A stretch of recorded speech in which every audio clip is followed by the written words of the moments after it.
A multimillionaire PM sits on a golden chair to eat game while accepting the city's hospitality. Gorging himself with the city's gold cutlery, he takes the microphone to lecture the world on permanent austerity. While his city's neo-feudal fortress guards its synthetic wealth, its company cars and its private schools and its fraud, and its luxury goods, and its Lear jets, and its diamonds, and its junk, a world that worships money as its anti-social god.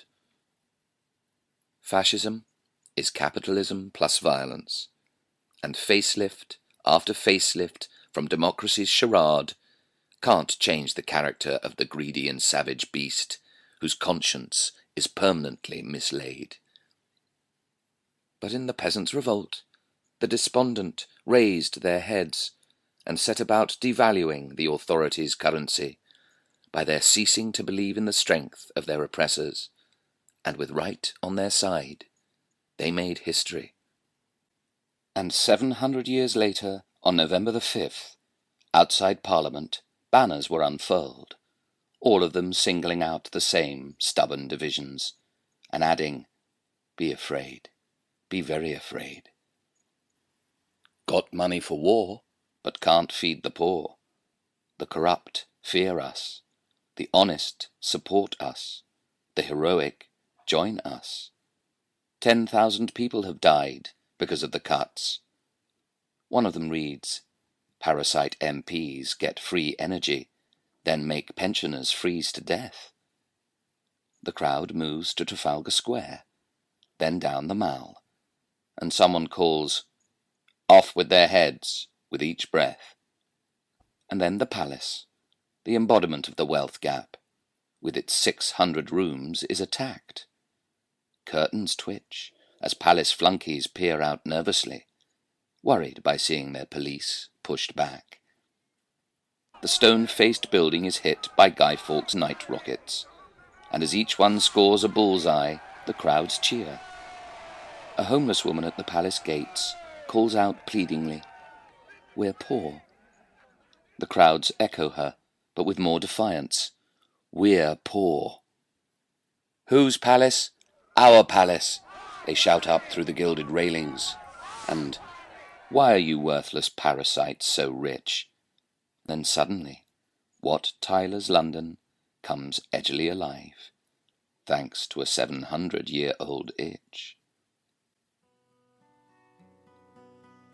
A Stone Roses fan sings, "Tear me apart and boil my bones. I'll not rest till they've lost their throne," as a missile snuffs out a palace light. My aim is true, my message is clear. It's curtains for you, my royal dears.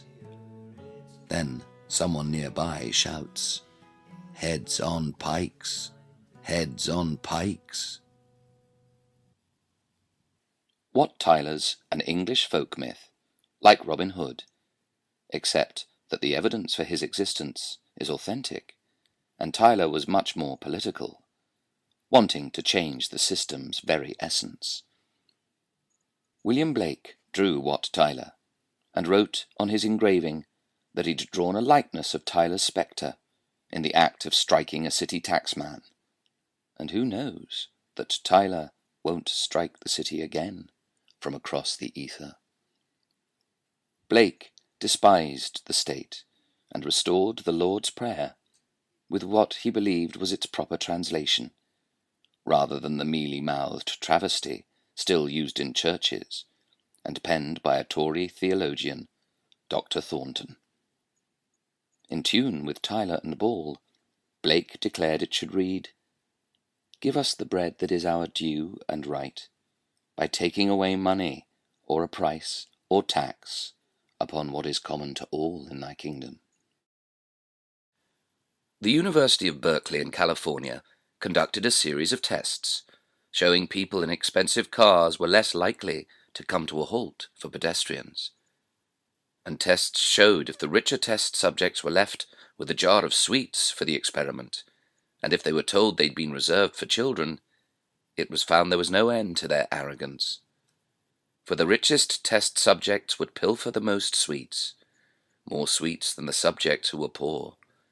And again, when the rich subjects played a game of chance, it was the rich ones who bumped up their scores.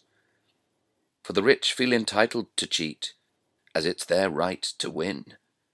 And when you hear them boast that money talks, or when you hear them insist that generosity's for idiots, then you wonder if it's not time for the pitchforks.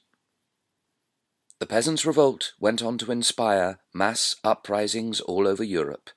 By putting the self-serving in its crosshairs, it was giving the excluded hope. The rebels came close to overthrowing the system, just one dagger's thrust from victory. But with money an illusion, and power a deception, a revolt can still change the scenery. In the evening, the divine bandit John Ball said, "Men will dream of the day.